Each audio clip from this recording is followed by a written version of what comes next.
আসসালামু আলাইকুম বন্ধুরা, আমরা আজকের ভিডিওতে এমএস ওয়ার্ডে গাণিতিক প্রশ্নগুলো লেখার একটা সিস্টেম আপনাদেরকে দেখিয়ে দেবো। আমি যেভাবে সংখ্যাগুলো লিখছি এই সংখ্যাগুলো আসলে কিভাবে লিখতে হয় সেটা দেখিয়ে দেবো। এটা কিন্তু অনেকেই জানে এবং গাণিতিক প্রশ্নগুলো তৈরি করতে গেলে এটা খুবই কাজে লাগে।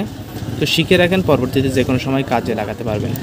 তো আমি প্রথমে ফন্ট সাইজটাকে একটু বড় করে নিলাম। এখন দেখেন, প্রথমে আমাকে চলে যেতে হবে ইনসার্ট অপশনে। তো আমি ইনসার্টে গেলাম, যাওয়ার পর একদম লাস্টে আপনি পেয়ে যাবেন ইকুয়েশনে ক্লিক করবেন। ক্লিক করার পর এখানে ফ্র্যাকশন দেখতে পাচ্ছেন, এখানে নিচে একটা টিক চিহ্ন মতো দেওয়া আছে।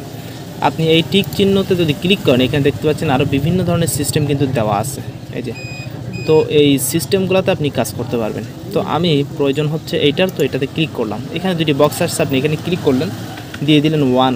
এখন নিচের বক্সে গিয়ে দিয়ে দিলেন 2, হয়ে গেল। এখন দেখেন, আপনি চাইলে এটাকে সিলেক্ট করে জাস্ট ফন্ট সাইজটা বড় করে দিলে এটা বড় হয়ে যাবে নিজে থেকেই।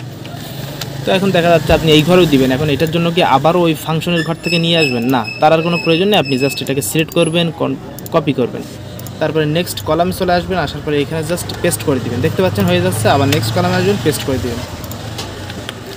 এই যে এখন আমার সংখ্যাটা চেঞ্জ করার প্রয়োজন, আমি সংখ্যাতে ক্লিক করব। দেন ক্লিক করার পরে আমি এটাকে 2 করে দিলাম।